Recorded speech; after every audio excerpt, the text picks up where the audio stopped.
Oasis এই সময় স্বাগত জানাচ্ছি। আমি ফখরুল আলম কাঞ্চন। আজ বিবিসি খ্যাত সাংবাদিক এনটিভির সাবেক প্রধান নির্বাহী কর্মকর্তা আতাউস সামাদের চতুর্থ মৃত্যুবার্ষিকী। প্রখ্যাত এই সাংবাদিকের জীবন ও কর্ম নিয়ে আলোচনা করতে স্টুডিওতে উপস্থিত আছেন আইনমন্ত্রী ও আতাউস সামাদের ভাগ্নে অ্যাডভোকেট আনিসুল হক এবং দৈনিক আমার দেশ পত্রিকার প্রতিষ্ঠাতা সম্পাদক জনাব আমানুল্লাহ কবির। আপনাদের দুজনকে স্বাগত জানাচ্ছি এনটিভিতে। আমরা আতাউস সামাদ স্যারকে নিয়ে কথা বলবো, কিন্তু তার আগে শুরুতে আমরা তার উপর একটা স্টোরি আমরা করেছি, সেটা একটু দেখে এরপর আলোচনা যাব। 2012-এর 26শে সেপ্টেম্বর রাতে ইন্তেকাল করেন প্রবীণ সাংবাদিক আতাউস সামাদ। প্রথিতযশা এই সাংবাদিকের জন্ম 1937-এর নভেম্বরে। শিক্ষক বাবার বদলির চাকুরির সুবাদে পরিবারের সঙ্গে ঘুরেছেন অবিভক্ত বাংলার নানা জেলায়।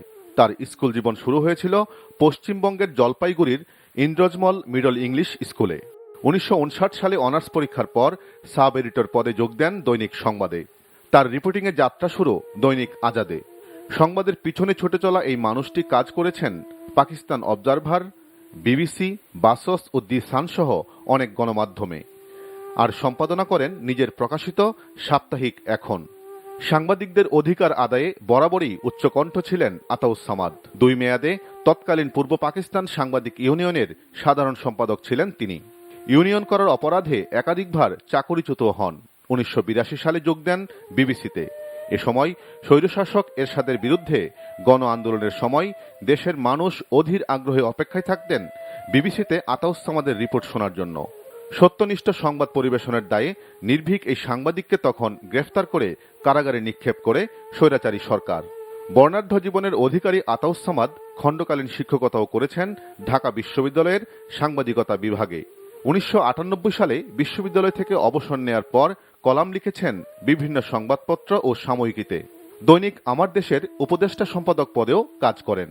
2007 সালে এনটিভিতে প্রধান নির্বাহী কর্মকর্তা হিসেবে দায়িত্ব পালন করেন উপমহাদেশের এই প্রখ্যাত সাংবাদিক। সাংবাদিকতায় বিশেষ অবদানের জন্য 1992 সালে পেয়েছেন 21 পদক। তার লেখা একমাত্র গ্রন্থ একালের বয়ান সবকালের পাঠকের কাছে সমাদৃত হবার দাবি রাখে। আমি যদি আমানুল্লাহ কবির ভাইয়ের কাছে যাই, আমরা জানি 1956-এ উনি সাংবাদিকতায় হাতিখড়ি হয় সচিত্র সন্ধানী দিয়ে আতাউস সামাদের। আপনি বিভিন্ন সময় ওনার সাথে কাজ করেছেন, টাইমসে করেছেন, দৈনিক আমার দেশের আতাউস সামাদ ছিলেন উপদেষ্টা সম্পাদক, আপনি ছিলেন প্রতিষ্ঠাতা সম্পাদক। তার জীবনের, আতাউস সামাদের জীবনের শুরুর দিকে, পেশার শুরুর দিকের যদি কিছু কথা আমাদের বলেন। শুরুর দিকে পাকিস্তান আমলে আমরা তখন কেবল প্রফেশনে ঢুকেছি। ওই সময় তাকে দেখেছি, নাম জানি, তার নাম শুনেছি যে এরকম বড় সাংবাদিক এরকম। তখন থেকে কিন্তু আতাউস সামাদ সাহেবের একটা নাম কাম ছিল তখনই। এবং আমরা দেখেছি তাকে, ওই যে উনি ইস্ট পাকিস্তান জার্নালিস্ট অ্যাসোসিয়েশনের ছিলেন, ইপিউজের সেক্রেটারি ছিলেন দুবার উনি ছিলেন। ওই তখন আমরা দেখেছি, তখন আমরা কেবল এই হয়তো শিক্ষানবিশ সাংবাদিক অথবা কেবল ফুল ফ্লেজেড সাংবাদিক হিসেবে কাজ শুরু করেছি, এরকম হতে পারে আর কি। তাকে দেখেছি এবং তিনি ওই সময় তিনি অবজারভারে ছিলেন। অবজারভারে আমি অবজারভারে কাজ করিনি তার সঙ্গে। আমার সুযোগ হয়েছিল বাংলাদেশ টাইমসে একসঙ্গে কাজ করার জন্য আর আমার দেশে কাজ করার জন্য। আমি বাংলাদেশ টাইমসে তাকে দেখেছি যেভাবে, সেটা কিছুটা বলতে পারি। আমি দেখেছি ওনার একটা সাংঘাতিক একাগ্রতা ছিল।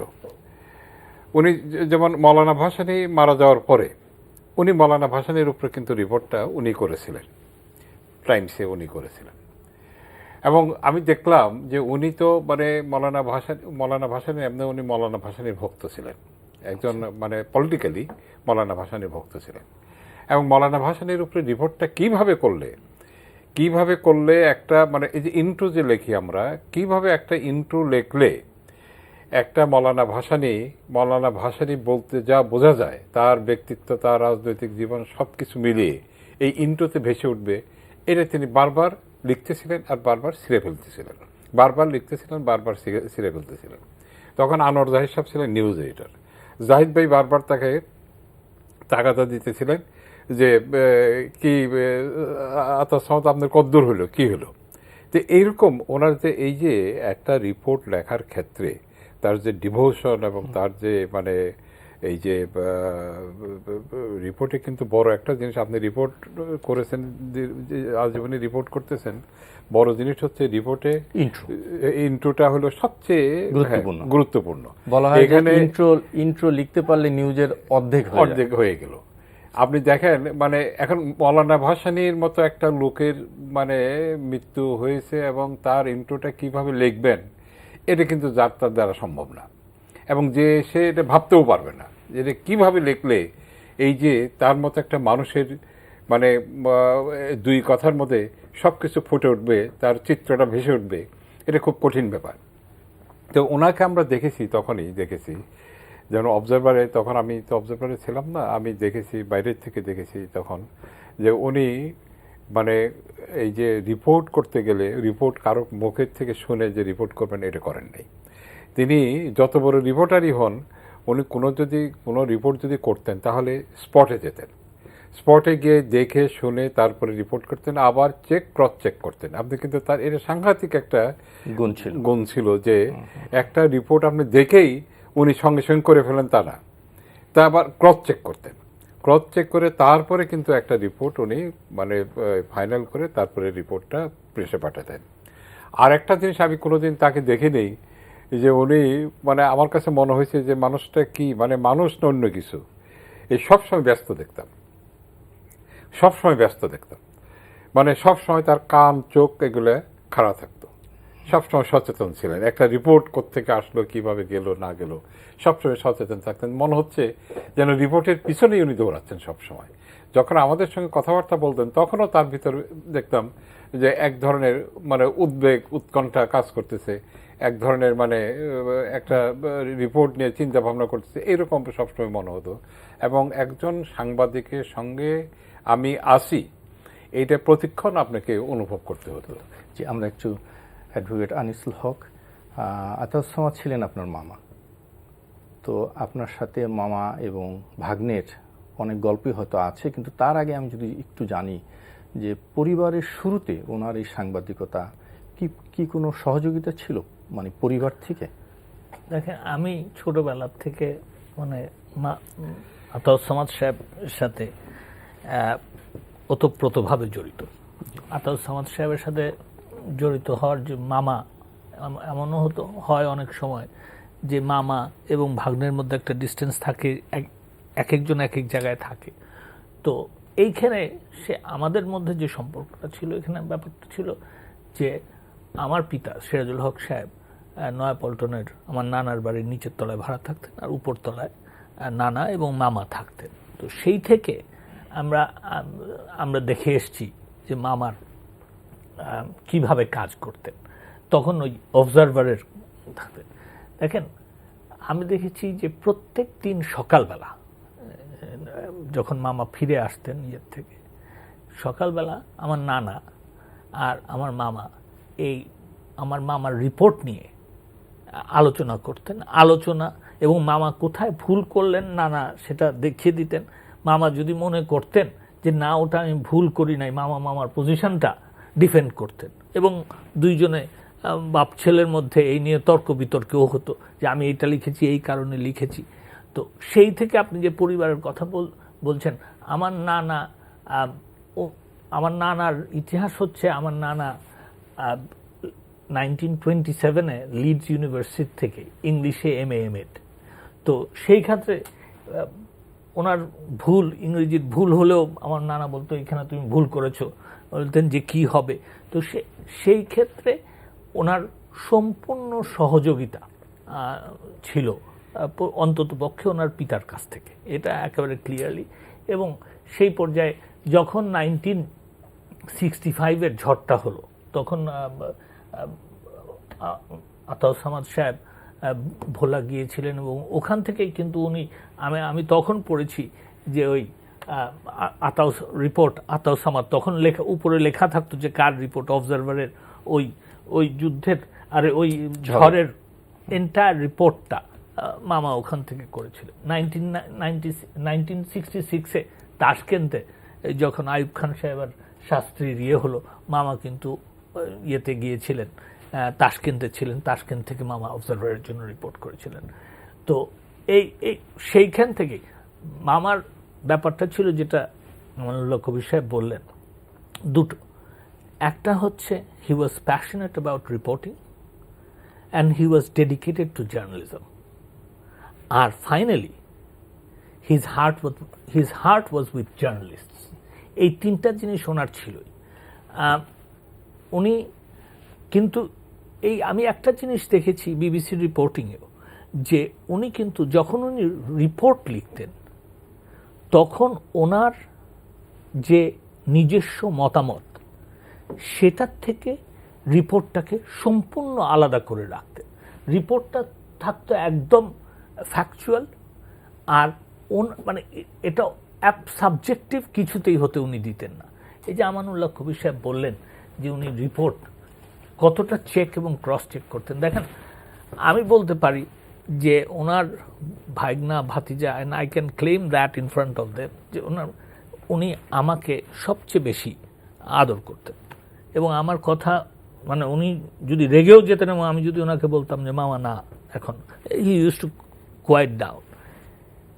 উনি আমাকে অনেকবার মানে এই মামলা মোকদ্দমার রিপোর্টিং করার সময়, ধরেন গোলাম আজম সাহেবের ওই যে নাগরিকত্ব নিয়ে মামলা, আমি ওনাকে বলেছি, তারপরেও আমি দেখেছি যে উনি হাইকোর্টে চলে এসছেন, এসে আমার কাছ থেকে কপিটা নিয়ে জাজমেন্টটা এরকম করে চোখে দেখে তারপরে উনি গেছেন যে কবির ভাই যে কথা বললেন, হ্যাঁ রিপোর্ট করতে। উনি নিজেকে এত বিশ্বস্ততা থাকতেও উনি কিন্তু এই জিনিসটা উনি ভুলে যান নাই। He never forgot this three disciplines, যে ওনার দেখে নিতে হবে, ওনার বুঝে নিতে হবে। এবং এই জন্যই ওনার যখন রিপোর্ট হতো এটা কিন্তু কেউ কন্টেস্ট করতে পারতো না, যে তার রিপোর্ট যখন আছে। আমি এমনও দেখেছি যে ধরেন এই ক্যাজুয়ালিটি, তখন তো আপনার উনি যখন বিবিসিতে রিপোর্ট করতেন তখন অনেক জায়গায় রাজনৈতিক সংঘর্ষ হতো এবং সেখানে ক্যাজুয়ালিটি হতো। তো উনি সব সময় এই ফিগার্স বাড়ানো কমানোর মধ্যে উনি থাকতেন। এক্স্যাক্ট যদি একজন নিহত হয়েছে, 3 জন আহত হয়েছে, ওনার রিপোর্টগুলি চেক করলে আজকেও পাবেন যে 1 জন নিহত হয়েছে, 3 জন আহত হয়েছে এর মধ্যে। এবং that is why he became A legend, যে উনি যা রিপোর্ট করবেন দ্যাট ইজ দ্য ফ্যাক্ট। অন্য যে যা বলুক, অন্য হয়তো চোখে দেখে বলতেছে, তারপরেও আতাউস সামাদ সাহেবের রিপোর্টটা গুরুত্বপূর্ণ ছিল। কেন?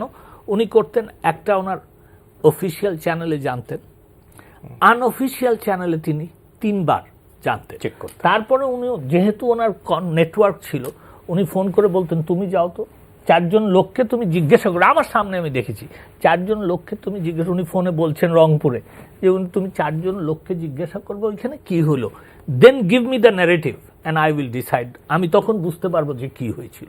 That was the kind of passion with which he did his journalism. আর এই যে ইপি ইউজের কথা বললেন, উনি সব সময় সাংবাদিকদের অধিকার সম্বন্ধে অত্যন্ত সচেতন ছিলেন না শুধু, এবং সেই অধিকার রক্ষার জন্য যা করতে হবে উনি তা করার ব্যাপারে কোনো আপোষ করতেন না। জি, আমানুল্লাহ কবির, আমরা তো জানি যে আতাউস সামাদ অনেক দৃষ্টান্ত স্থাপন করেছেন, রেখেছেন সাংবাদিকতায়, কিন্তু কোন দিকটা আপনি তার কাছ থেকে আলাদা করে দেখবেন? আপনি শোনেন, আমি প্রফেশনাল লোক। আমি সামাদ ভাইয়ের মতো না হলেও আমি প্রফেশনাল লোক। আমার চিন্তা চেতনা যাই থাক, রাজনৈতিক চিন্তা ভাবনা যাই থাক, আমি যখন মানে নিউজ ডেস্কে বসছি বা রিপোর্টিংয়ে বসছি বা যেখানেই বসছি, তখন আমি সাংবাদিক হিসেবে কাজ করেছি।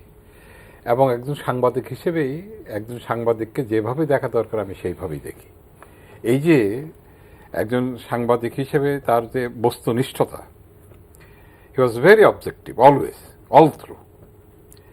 এবং এই যে বস্তুনিষ্ঠ সাংবাদিকতা যাকে বলে, সেটা কিন্তু তিনি করেছেন এবং সেটা তিনি শিখিয়েছেনও। সেটা তিনি আমাদেরকেও শিখিয়েছেন, সেটা তিনি ইউনিভার্সিটিতেও শিখিয়েছেন, তার সংস্পর্শে যারা জুনিয়র এসছে তাদেরকে শিখিয়েছেন, বা যেভাবেই এসছেন সাংবাদিকতা প্রফেশনের সঙ্গে সম্পৃক্ত থাকলে তাদেরকে সেই জিনিসটাই শিখিয়েছেন। বস্তুনিষ্ঠতা কাকে বলে এবং একজন সাংবাদিক বস্তুনিষ্ঠ না হলে সে যে প্রকৃত অর্থে সাংবাদিক হতে পারে না।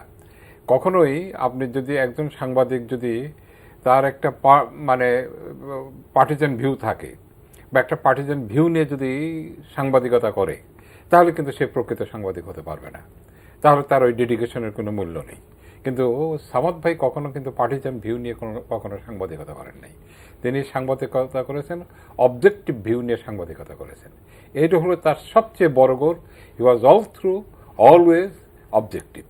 জি, আমরা যদি একটু জানি যে আতাউস সামাদ ছিলেন বিবিসি খ্যাত সাংবাদিক বলা হয়, এবং আমরা জানি যে ঈশ্বরদীতে বিবিসি বাজার বলে একটি বাজার ছিল, যেখানে এই বিবিসির সংবাদ শুনতো, ওনার কণ্ঠস্বর শোনার জন্য, ওনার রিপোর্টিং শোনার জন্য শত শত মানুষ জড় হতেন। এক কথায় বলতে গেলে শুধু রেডিও দিয়ে যে একজন হিরো হওয়া যায়, খ্যাতি অর্জন করা যায়, সেটা দেখিয়েছেন কিন্তু আতাউস সামাদ। আপনি তো তার না, ভাগ্নে। তখন একটা জিনিস ছিল কি, তখন আমি বলি তখন তো এরকম ভাবে টেলিভিশন ছিল না। তখন কিন্তু রেডিও ছিল মানে কমিউনিকেশনের জন্য মূল মানে যন্ত্র। এখন যেটা হয়েছে কি, আমি শুধু আমি প্লিজ গো হেড। না, এখন এটা হলো মূল ব্যাপার। এখন দূর দূরান্তে তখন মানুষ কি দিয়ে শুনবে? দূর দূরান্তে তখন রেডিও ছিল একমাত্র কমিউনিকেশনের মানে এই উপায়। না, আমি বলতেছি যে শুধু না, ওই জন্য ওইটাই না, আমি আরেকটা কথা বলেই শেষ করছি। সেটা হলো আরেকটা জিনিস হলো কি, আপনার বাংলাদেশে যখন মানে দুর্যোগ মুহূর্ত আসতো, যে কোনো ধরনের দুর্যোগ, এটা রাজনৈতিকও হতে পারে অথবা প্রাকৃতিকও হতে পারে, যখনই আসতো তখন মানুষ সংবাদগুলো কোথায় শুনতো? বাংলাদেশ রেডিও তো ওইভাবে তো দিত না। তো বাংলাদেশ টেলিভিশন তখন যাও একটু ছিল, সেটা পাওয়া যেত না গ্রামগঞ্জে। তখন কিন্তু ওই বিবিসি রেডিও বা ভয়েস অফ আমেরিকা, আর আমাদের দেশে বিবিসিটা সবচেয়ে পপুলার। বিবিসিটা কেন পপুলার এটা আলোচনায় আসলে পরে বলা যাবে। বিবিসি খুব পপুলার, এবং সামাদ ভাই এই বিবিসি পপুলার এবং বিবিসিকে বাংলাদেশে পপুলার করছে সামাদ ভাই। জি।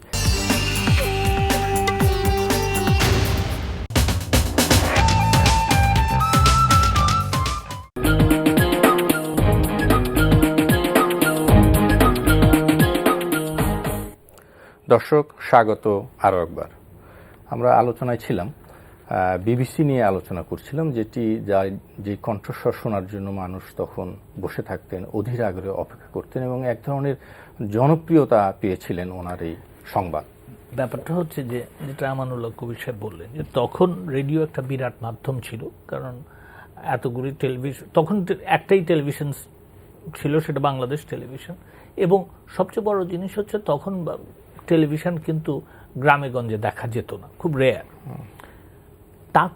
তার থেকেও বড় জিনিস যেটা ছিল, সেটা হচ্ছে যে দেখেন, মানুষ বস্তুনিষ্ঠ সংবাদটা চায়, মানুষ সত্যটা জানতে চায়। তো সেই ক্ষেত্রে জনাব আতাউস সামাদ সাহেব কিন্তু একটা রিলায়েবিলিটি বলে যেই কথাটা, সেই আস্থাটা অর্জন করতে পেরেছিলেন জনগণ যারা শুনতো ওনার কথা, তারা বুঝতো যে এই যে কিছুক্ষণ আগে যেটা বলছিলাম, যে ক্যাজুয়ালিটি যদি একটা হয়ে থাকে, উনি একটাই বলতেন। এই যে নির্ভর করতে পারাটা, এটা জনগণ আতাউস সামাদ সাহেবের খবরের উপরে নির্ভর করতে পারতেন বলেই তারা যখন বিবিসির খ্যাতিটা বাড়ে, যে আতাউস সামাদ সাহেব যখন যেটা বলছেন সেটাই সত্য। এটা অন্যান্যগুলিতে তো তারা সেই সত্যটা পেত না, কিছু কিছু অতিরঞ্জিত পেত, কিছু কিছু জায়গায় পেত না, কিন্তু বিবিসি শুনলে পরে তারা জানতো যে আতাউস সামাদ সাহেব যেটা বলছেন সেই খবরটাই সত্য, এবং এটার উপরে নির্ভর করা যায়। তো সেই ক্ষেত্রেই ওনার জনপ্রিয়তাটা বেশি ছিল, এবং এই জনপ্রিয়তার কারণে না, উনি নিজেই এটা ফিল করতেন সব সময়, যে যেই খবরটা ওনার নাম ধরে যাবে সেই খবরটা নির্ভরযোগ্য খবর হতে পারবে। এবং উনি একটা জিনিস পছন্দ করতেন না, সেটা হচ্ছে যে কেউ যদি ওনাকে চ্যালেঞ্জ করেন, এমন যেন না হয় যে উনি যেই সংবাদটা দিয়েছেন সেটাকে ভুল ধরতে পারবে। ইয়েটা মানে এই কাজটা উনি করতেন। তার কারণ হচ্ছে আপাদমস্তক প্রফেশনালি কিন্তু হি ওয়াজ এ জার্নালিস্ট। আচ্ছা, আমরা জানি যে উনি এই বিবিসির সংবাদদাতা হিসাবে তখন এরশাদ সরকারের সময় নিরপেক্ষ এবং বস্তুনিষ্ঠ সংবাদ পরিবেশনের কারণে কারাভোগও করেছেন। এই বিষয়ে যদি একটু শেয়ার করেন। হ্যাঁ, ওই যে তখন আপনার এই আন্দোলন শুরু হয়েছে 1987-এর কথা। 1987-এ যখন এরশাদ পতনের আন্দোলন শুরু হয়, উনি একমাত্র মাধ্যম, যখন সব মাধ্যম বন্ধ করে দেওয়া হচ্ছে, উনি কিন্তু একমাত্র মাধ্যম ছিল যেই বিবিসির মাধ্যমে সকলকে ঢাকায় কি হচ্ছে এবং এরশাদের অবস্থা কি এইগুলি পৌঁছিয়ে দেওয়ার ব্যাপারে আতাউস সামাদ সাহেবের, এবং বাই দেন আতাউস সামাদ সাহেবের খবর নির্ভরযোগ্য, এটাও প্রতিষ্ঠিত হয়ে গেছে। তো সেই ক্ষেত্রে আতাউস সামাদ সাহেব একটা ফোর্স হিসাবে দাঁড়িয়ে গিয়েছিলেন তখন। এবং তখন যখন অন্যান্য রাজনৈতিক নেতাদেরকে কারাবন্দী করা হয়েছিল, তখন যেরকম আজকের মাননীয় প্রধানমন্ত্রী শেখ হাসিনাকে বন্দী করা হয়েছিল, বেগম খালেদা জিয়াকে বন্দী করা হয়েছিল, তখন এই খবরের মাধ্যমেই আপনার মানুষ কিন্তু জানতে পারতো যে কি হচ্ছে। তো তখন এরশাদ সরকার মনে করলো যে আতাউস সামাদকে যদি জেলে ভরা যায় তাহলে পরেই এই সংবাদ আর পরিবেশিত হবে না। তো একদিন এই আমি জানলাম হচ্ছে এটা রাত্রেবেলা আমাকে ওনার বড় মেয়ে সাথী আমাকে ফোন করে জানালো যে তখন কারফিউ, হ্যাঁ, যে এরকম হরতাল তখনও হরতাল, তো যে আব্বাকে ধরে নিয়ে গেছে। এবং মামা রাত্রে নয়াপল্টনের 22 নম্বর নয়াপল্টন, এই প্রোগ্রামের নাম যেরকম ওয়েসিস, ওই বাড়ির নামও ওয়েসিস ছিল। তো ওয়েসিস থেকে ওনাকে নিয়ে গেল। ওনাকে বোধহয় 12 দিন, সোফার আই রিমেম্বার, ডিসেম্বরের প্রথম তারিখে বোধহয় ওনাকে, বা নভেম্বরের শেষের দিকে ওনাকে অ্যারেস্ট করা হয়েছিল, ডিসেম্বরের 10 কি 11 তারিখে ছেড়ে দিতে বাধ্য হয়েছিল। তো তখন ওনাকে ধরে নিয়ে যাওয়া হয়। তারপরে ওনাকে কিছুদিন তো প্রথমে নিয়ে গিয়ে তো ওই এর মধ্যে রাখে, ঢাকা সেন্ট্রাল জেলে ছিলেন। তারপর 2 দিন পরে বোধহয় ডিভিশন দিয়েছিল। তারপরে ওনাকে ছাড়ার ঠিক আগে Bangabandhu Sheikh Mujibur Rahman medical university hospital, যেটা সেইখানে স্থানান্তর করে। তারপর ওনাকে 12 তারিখ বা 8, 9, 10 বা 12, 11 তারিখের মধ্যে ওনাকে ছেড়ে দেওয়া হয়। কারণ আমি ক্লিয়ারলি আমার কাছে মনে আছে এই 3 দিনের মধ্যে যে কোনো একদিন। তার কারণ হচ্ছে আমি ডিসেম্বরের 12 তারিখে বিলেত চলে যাই ইয়ে করার জন্য ওখানে। তো আমার বিয়ে ইংল্যান্ডে হয়েছিল। তো আমি যাওয়ার আগে আমি মামার সাথে দেখা করে যাই। মামা তখন হাসপাতালে ক্যাবিনে। তো সেই জন্য আমার মনে আছে। তো তারপরে তো সেইখান থেকে উনি মুক্তি পাওয়ার পরে কিছুদিন পরেই উনি বিবিসি ছেড়ে দেন। জি, যেন আমানুল্লাহ, ওই দিনকার ওই সময়কার কোনো স্মৃতি বা কোনো কথা আপনি বলবেন কিনা? এরশাদ বিরোধী আন্দোলন, আতাউস সামাদের কারাবরণ, এবং আপনারাও তো তখন। এরশাদ বিরোধী আন্দোলন আমার ইন্টারেস্টিং, আমার একটা কথা মনে পড়ছে সাউন্ড ভাইয়ের যেদিন ছাড়া পেলেন আর কি। আমি তখন, এটা হলো কত সালে, 87 বোধ হয়। আমি তখন বিএফইউজে অথবা ডিউজের সেক্রেটারি জেনারেল হব আর কি, সম্ভবত। যাই হোক, আমার একজ্যাক্ট খেয়াল নাই। তা আমি মানে সাউন্ড ভাই ছাড়া পাবে ইয়ে থেকে, তো এই যে পিজির থেকে। তা আমি মানে শোনার পরে সঙ্গে সঙ্গে দৌড়ে গেলাম আর কি। গিয়ে দেখি যে উনি বেরোচ্ছেন এবং I was the first man to receive him. এটা মানে তাকে করে, যাই হোক, এটা আমার খুব সুস্পষ্টভাবে মনে আছে। এবং তখন ওই যে বললাম না যে আমরা তো তার অ্যাডমায়ারার ছিলাম। যাই হোক, এটা করলাম। এখন যেটা হচ্ছে কি, আপনার এরশাদের সময় আমাদের মানে একটা জিনিস আপনি খেয়াল করেন, আজকে তখনকার ইউনিয়ন খুব স্ট্রং ছিল, সাংবাদিকরা অবিভক্ত ছিল। এখন তো সাংবাদিকরা বিভক্ত 2টা ইউনিয়ন, 2টা কি 3টা ইউনিয়ন। এখন সাংবাদিকরা আরেকটা তথ্য আমি বলি, সেটা হলো এই এরশাদের আমলেই কিন্তু সাংবাদিকদের এই যে সংবাদপত্রের স্বাধীনতা ব্যাপারটাও কিন্তু তুঙ্গে উঠে আসে আন্দোলনটা। এটা যেমন গণতান্ত্রিক আন্দোলনটা তুঙ্গে উঠে উঠছিল, 2টি প্রধান রাজনৈতিক দল গণতান্ত্রিক আন্দোলনে ছিল। সাংবাদিকরাও কিন্তু তাদের সংবাদপত্রের স্বাধীনতার জন্য এবং গণতান্ত্রিক অধিকারের জন্য কিন্তু তারাও কিন্তু আন্দোলন খুব তুঙ্গে নিয়ে গেছিল। এবং আপনার কিন্তু একটা জিনিস আপনি খেয়াল করবেন, মনে থাকার কথা আপনার, সেটা হচ্ছে এই যে তখন এরশাদ বিরোধী আন্দোলনে কিন্তু সাংবাদিকদের ভূমিকাটা অত্যন্ত জোরালো ছিল, খুবই জোরালো ছিল। এবং যে কারণে কিন্তু এক পর্যায়ে গিয়ে আমি প্রেস ক্লাবকে গণতন্ত্র চত্বর বলা হতো আর কি, তাই না? এটা বলা হতো এই কারণেই হতো যে প্রেস ক্লাব থেকে সমস্ত আন্দোলনগুলো, ছাত্র বলেন, শিক্ষক বলেন, অথবা রাজনৈতিক নেতা বলেন, সবাই কিন্তু প্রেস ক্লাব মুখী ছিলেন এবং সেখান থেকে আন্দোলনটা ছড়িয়ে পড়ে চারদিকে আর কি। তো সেখানে আমাদের একটা ভূমিকা ছিল, সাংবাদিকদের ভূমিকাটা অত্যন্ত জোরালো ছিল। এবং আমরা এই যে গণতান্ত্রিক আন্দোলনের সঙ্গে মিশে গিয়ে যে লড়াইটা করেছি, এটা দুইটা কারণে। একটা হচ্ছে গণতান্ত্রিক অধিকার, আর একটা হচ্ছে আমাদের সংবাদপত্রের স্বাধীনতা। কারণ এরশাদ তখন আপনার কিন্তু সংবাদপত্রের স্বাধীনতা নানানভাবে নিয়ন্ত্রণ করতো। এটা মেইনলি রাত্রিবেলা হলেই সেখানে প্রত্যেকটা অফিসে টেলিফোন যেত এবং এই পিআইডি থেকে ইনস্ট্রাকশন যেত যে এটা করা যাবে না, ওইটা করা যাবে না, এটা করতে হবে, ওইটা করতে হবে, এরকমভাবে ইনস্ট্রাকশন আসতো। এর মধ্য দিয়েই কিন্তু তখন আমরা সাংবাদিকতা করেছি।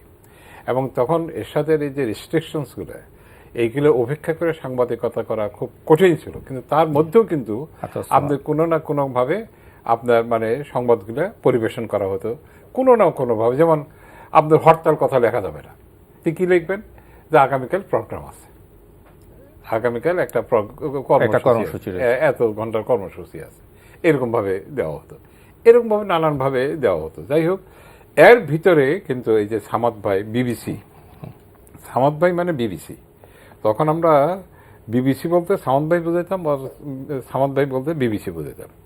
সামাদ ভাই কিন্তু এর মধ্য দিয়েই কিন্তু রিপোর্টগুলো পাঠাতেন এবং মানুষ সংবাদপত্র পড়ে যা না জানতো, আর রেডিও বা টেলিভিশনে তো প্রশ্নই ওঠে না, সংবাদপত্র পড়ে যা না জানতো সেটা কিন্তু বিবিসি শুনে সেটা জানতো। এটা গ্রামে গঞ্জে যেহেতু রেডিও আছে, সুতরাং গ্রামে গঞ্জের মানুষই কিন্তু এই বিবিসি শুনে সব কিছু জানতো। এবং যে কারণে ওই যে বিবিসি আর সাউন্ড এক হয়ে গেছে, এটা একটা আর একটা কি বলা যায়, এটার বাংলা কি বলা যায়, পরিপূরক পরিপূরক পরিপূরক বিবিসি মিনস আতাউস সামাদ। হ্যাঁ, এইরকম 7:30 ওনার কণ্ঠস্বর শুনতেন, এটা কিন্তু এইরকম হয়ে গেছিল। তো সে কারণে আমরা ওই যে সামাদ ভাইকে যখন অ্যারেস্ট করার পরে কিন্তু আমাদের ভিতরে যথেষ্ট আন্দোলন হয়েছে, আমরা আন্দোলন করেছি, সাংবাদিকরা আন্দোলন করেছে, রাজনৈতিক দলগুলো আন্দোলন করেছে, সবাই কিন্তু আন্দোলন করেছে সামাদ ভাইয়ের মুক্তির জন্য। এবং আন্তর্জাতিকভাবে তো সামাদ ভাইয়ের মুক্তির জন্য প্রেশার ছিল, বিবিসির থেকে প্রেশার ছিল, এই সমস্ত বিভিন্ন থেকে প্রেশার ছিল। এবং যে কারণে সামাদ ভাইকে বেশি দিন কিন্তু এরশাদ জেলে রাখতে পারেনি, তাকে ছেড়ে যেতে বাধ্য হয়েছে।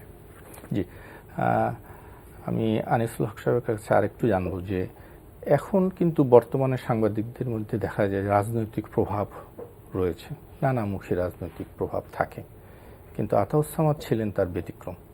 বিএনপি, আওয়ামী লীগ বা অন্যান্য সেই সময়কার গণতান্ত্রিক যেই রাজনৈতিক দলগুলো ছিল সবার কাছে উনি সমান সমাদৃত ছিলেন এবং আমরা দেখেছি বিএনপি এবং আওয়ামী লীগের দুসময় উনি পুরস্কৃত হয়েছেন। এই যে ব্যতিক্রম, এটা কিভাবে উনি এই চর্চা করলেন? ব্যাপারটা হচ্ছে যে সংবাদ পরিবেশনের ব্যাপারে বস্তুনিষ্ঠ ছিলেন তিনি। কোনো দলের জন্য উনি সংবাদ পরিবেশন করবেন কোনো দলের মুখপাত্র হয়ে, এরকম অবস্থান উনি কখনোই গ্রহণ করেন নাই। ওনার কাছে প্রথম ছিল দেশ এবং তারপরেরটাই ছিল যে জনগণকে বস্তুনিষ্ঠ সংবাদ পরিবেশন করতে হবে। দেখেন, আতাউস সামাদ সাহেবের যে কোনো রাজনৈতিক বিশ্বাস ছিল না তা নয়, কিন্তু তিনি যখন সাংবাদিকতা করতেন তিনি কিন্তু তার রাজনৈতিক বিশ্বাসটাকে পাশে রেখে বস্তুনিষ্ঠ, অবজেক্টিভ, যেটা বললেন যে কালার্ড বাই ওন বায়াস, কখনোই ওনার রিপোর্টিং হয় নাই। ওনার রিপোর্টিং ছিল একরকম। উনি যখন কলম লিখতেন আপনারা দেখেছেন, he use to write as a human being, কিন্তু more than a journalist at that point. উনি যখন কলমগুলি লিখতেন উনি দেশের সমস্যাগুলি তুলে ধরতেন এবং অন্য সমস্যার সাথে এক হয়ে যেতেন। জার্নালিজম করার সময় যেরকম ঠিক উনি সংবাদ পরিবেশন করতেন এবং নিজেকে সংবাদের থেকে দূরে রাখতেন, যেটা সত্য সেটাই, নিজের কোনো থটস সেটার মধ্যে যেত না। কিন্তু উনি যখন কলম লিখতেন, কলমে কিন্তু ওনার কথা থাকতো, দেশের মানুষের কথা থাকতো, এবং যেই ইস্যুটা নিয়ে উনি কথা বলছেন সেই ইস্যুটার সাথে ওনার একাত্মতা বোধটা থাকতো। তো এটাই ছিল আতাউজ্জামান সাহেবের ইউনিকনেস। এবং আমি মনে করি যে উনি যেই সময়, মানে আজকের, আমার কাছে মনে হয় যে আজকের ধরেন সাংবাদিকতা করাটা অনেক সহজ। আইয়ুব খানের আমলে, ইয়াহিয়া খানের আমলে সাংবাদিকতা করা পূর্ব পাকিস্তানের কনটেক্সটে বাংলাদেশ আন্দোলনের সময় এটা কিন্তু খুব কঠিন ছিল। এবং এই কঠিন কাজটা করার জন্য ওনাদেরকে, এই যে উনি বললেন যে হরতাল লেখা যাবে না, ওনাদেরকে অনেক টেকনিক ইউজ করতে হয়েছে, এটার জন্য অনেক আন্দোলন করতে হয়েছে। এবং সেই ক্ষেত্রেই ওনার যারা শিক্ষক ছিলেন, আমার মনে হয় যে তাদের কাছ থেকে আতাউজ্জামান সাহেব যেসব জিনিস শিখেছিলেন সেটা কিন্তু তিনি চর্চা করতেন। এই চর্চার কারণেই বোধহয় এই জিনিসটা উনি যখন অ্যাজ এ রিপোর্টার, ওনার সাথে রিপোর্টের কোনো সম্পর্ক থাকতো না, উনি বস্তুনিষ্ঠ রিপোর্টিং করতেন। অ্যাজ এ কলমিস্ট উনি নিজের যা ভাবতেন সেইভাবে কিভাবে দেশের উপকার হবে সেটাই লিখতেন। তো এইটা উনি অর্জন করতে পেরেছিলেন। এটা আমি একটু অন্য একটা প্রসঙ্গে বলি। এই যে সাংবাদিকতার স্বাধীনতা এবং গণতন্ত্র দুইটা কিন্তু একটার সঙ্গে আরেকটা সম্পৃক্ত ওতপ্রোতভাবে, একটাকে বাদ দিয়ে আরেকটা হয় না। আপনার 1/11-এর সময়, 1/11-এর পরে যখন মানে এই 1/11 যখন আসার পরে তো তখন তো আর গণতন্ত্র কোনো কিছু নেই। তখন কি হয়েছে সব কিছুই আমরা জানি। এবং তখন আপনি বোধহয় ওই মিটিংয়ে ছিলেন কিনা আমার ঠিক খেয়াল নাই, আপনি মিটিংয়ে থাকতে পারেন। আমার দেশে আমরা বসলাম সামাদ ভাই যেহেতু সিনিয়র মোস্ট, উনি প্রিজাইড করতেন আমাদের মিটিংগুলো। তো উনি সামাদ ভাই প্রিজাইড করতেছেন। তো আমি বললাম যে দেখেন এখন আমাদের পলিসি কি হবে, এটা নিয়ে আলোচনাটা হচ্ছে পলিসিটা কি হবে পত্রিকার। তা আমি বললাম যে প্রো ডেমোক্রেসি। তো সামাদ ভাই সঙ্গে সঙ্গে বললেন যে হ্যাঁ এটাই হবে, এটাই হওয়া উচিত, আমরা উইল ফাইট ফর ডেমোক্রেসি, কারণ এছাড়া কোনো উপায় নেই। আজকে দেশের যে পরিস্থিতি দাঁড়িয়েছে এছাড়া কোনো উপায় নেই। এবং আপনি খেয়াল করে দেখবেন যে ওই সময় আমরা কিন্তু সামাদ ভাই আমরা সবাই মিলেই আমরা যেটাকে একমাত্র বাংলা পত্রিকার মধ্যে একমাত্র আমার দেশ এই যে গণতন্ত্রের পক্ষে, গণতন্ত্রের নেত্রীদের পক্ষে কথা বলেছে, আর ইংরেজি পত্রিকার মধ্যে নিউ এজ, এই দুইটা পত্রিকাই কিন্তু সবসময় আপনার গণতন্ত্রের পক্ষে কথা বলেছে। এবং খুবই ইন্টারেস্টিং হচ্ছে এই যে এটা আমরা শেয়ার করতাম, সামাদ ভাই আমরা শেয়ার করতাম। আপনার জেল থেকে রাজনৈতিক নেতারা চিঠি লিখতো, কখনো চিঠি লিখে কারোর মাধ্যমে পাঠাইতো, কখনো মানে অন্যভাবে একটা মেসেজ পাঠাই দিত যে আমাদের তখন জেলে আমার দেশ যেত জেলে পড়তো। এটা কিন্তু আপনার এই যে আমরাও জেনেছি, এটা তো আমাদেরকে নানানভাবে কমিউনিকেট করতো জেল থেকে রাজনৈতিক নেতারা, বলতো যে এটা ভালো হয়েছে, এটা করেন, একটু আমাদের জন্য এই কাজটা করেন, এটা করলে ভালো হবে, এইগুলো হতো। এইগুলো কিন্তু এই যে দেখেন ওই সময়ে এই যে আমরা যে মানে সাংবাদিক হিসেবে, এটা আমি নিঃসন্দেহে সামাদ ভাইয়ের নাম নেই বলবো যে এটা সামাদ ভাইকে নিয়ে আমরা যে এই কাজটা করতাম, এটা সংবাদপত্রের একটা বিরাট একটা ভূমিকা তখন আমরা কিন্তু করতে পারছি। আমাদের শেষ করতে হবে, একেবারে শেষের একদম সর্বশেষ সংক্ষেপে যদি বলি যে তার এই মৃত্যুজনিত অনুপস্থিতিটা আমরা কতটুকু অনুভব করছি এবং তার পরিবার সম্পর্কে যদি ছোট্ট একটু জানান যে কি অবস্থা আছে। সামাদ সাহেবের স্ত্রী ছিলেন আমার আপন ফুপু। সামাদ সাহেব যেরকম আমার আপন মামা, সামাদ সাহেব দুঃখের হলেও ওনাদের মধ্যে যে মিলটা ছিল তারই বোধহয় ফলশ্রুতিতে মামা মারা যাওয়ার 51 দিন পরে আমার ফুপু মারা যান। তাদের 3 সন্তান, বড় ছেলে আর 2 মেয়ে। বড় ছেলে আশিকুসামাদ ও ইউনাইটেড স্টেটস অফ আমেরিকায় আছে। কিছুদিন আগে পর্যন্ত চাকরি করতো, এখন নিজে ব্যবসা করে। বড় মেয়ে কানাডায় থাকেন, ওর নাম হচ্ছে আপনার সাথী নাইমা সামাদ। ও এখন ওখানে স্কুল মাস্টারি করে। ওর এক মেয়ে আছে, ও ইয়েতে ম্যাকগিল ইউনিভার্সিটিতে পড়ে। আর ওর স্বামী হচ্ছে আপনার ব্র্যাক ব্যাংকের ডেপুটি ম্যানেজিং ডাইরেক্টর এখানে, ইশতিয়াক আহমেদ। সময় নিয়ে আর ছোট মেয়ে সে বড় ভাইয়ের সাথে থাকে। জি, আপনাদের দুজনকে অনেক ধন্যবাদ। আপনি কষ্ট স্বীকার করে এসেছেন স্টুডিওতে, এই জন্য অনেক অনেক ধন্যবাদ। দর্শক, এই খ্যাতিমান সাংবাদিক চিরদিন বেঁচে থাকবে দর্শক এবং পাঠকের কাছে, এই প্রত্যাশা নিয়ে আজকে শেষ করছি। আল্লাহ হাফেজ।